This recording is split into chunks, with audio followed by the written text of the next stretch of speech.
Allez, bonjour à tous les amis, bienvenue sur la chaîne The Web Plastic Model. Aujourd'hui, dernière vidéo du montage du Volkswagen T1 Samba Bus, une aventure que nous vivons ensemble depuis 14 vidéos. Donc c'est la dernière, les dernières pièces ajustées, les dernières pièces montées.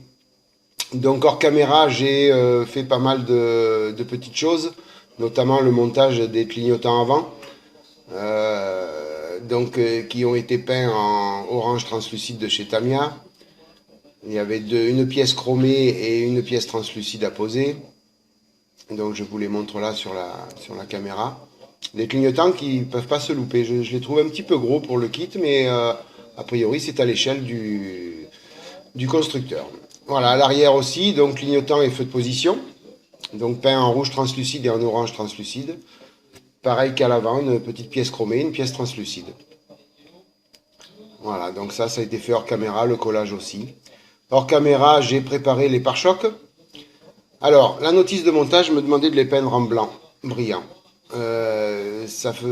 J'ai trouvé ça, personnellement, c'est quelque chose qui ne me plaisait pas. Ça aurait fait trop de blanc sur le véhicule.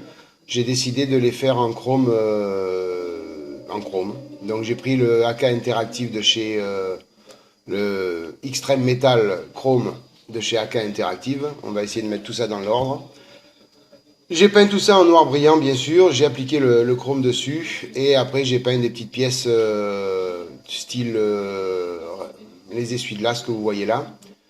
Donc, ils étaient chromés à l'origine. J'ai juste peint le balai en noir X18.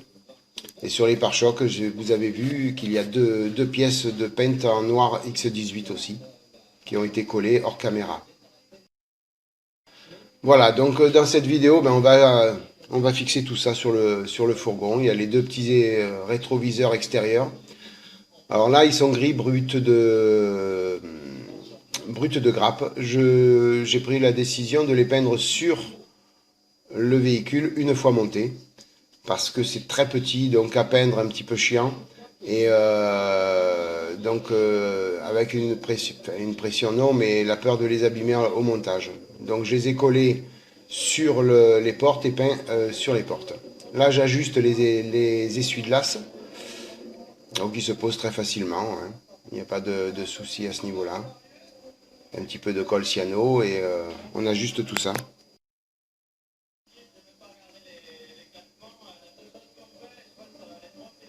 Voilà, le deuxième essuie-glace va être fixé.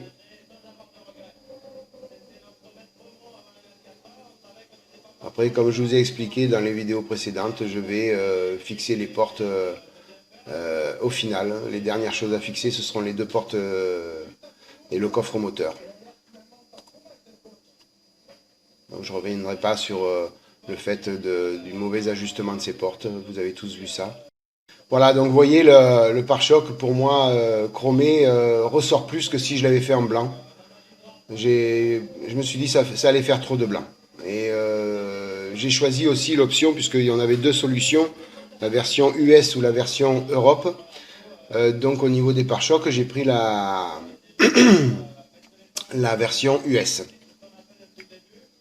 Au niveau des feux arrière aussi, des feux avant aussi, j'ai pris la version US. À savoir qu'au niveau version US, on avait la possibilité de mettre une grosse plaque rectangulaire sur l'avant et sur l'arrière. Malheureusement, dans le kit, il nous donne juste les plaques traditionnelles européennes. Donc j'ai pas pu mettre les grosses plaques. Il y avait dans les décalques, il y avait une grosse plaque marquée Floride. J'aurais aimé mettre celle-ci, mais j'avais pas le support pour mettre le décalque.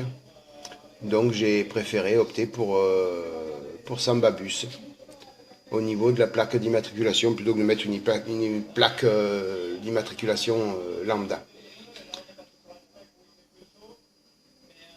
Bien qu'il y avait la plaque d'immatriculation dans le kit décal 13, très cher à mon cœur puisque j'habite dans les Bouches-du-Rhône. Malheureusement, malheureusement non, j'ai préféré opter pour mettre Samba Bus. Je préfère mettre le nom du véhicule plutôt que des plaques d'immatriculation. Voilà pour la petite histoire des plaques. Donc le pare-choc arrière est collé aussi. Donc je trouve que ça ressort plus, ça donne plus de cachet au au véhicule que si ça avait été peint en blanc.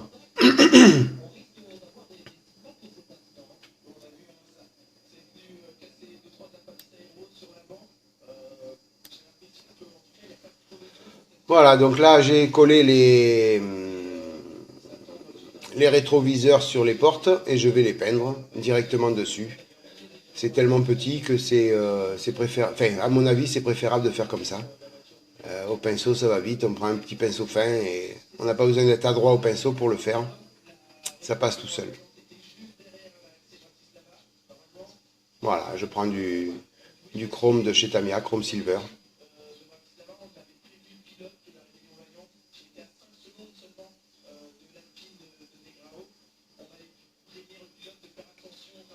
Voilà, vous voyez, ça se fait tout seul. Et ça sèche directement sur la pièce et on n'a plus besoin d'y toucher après.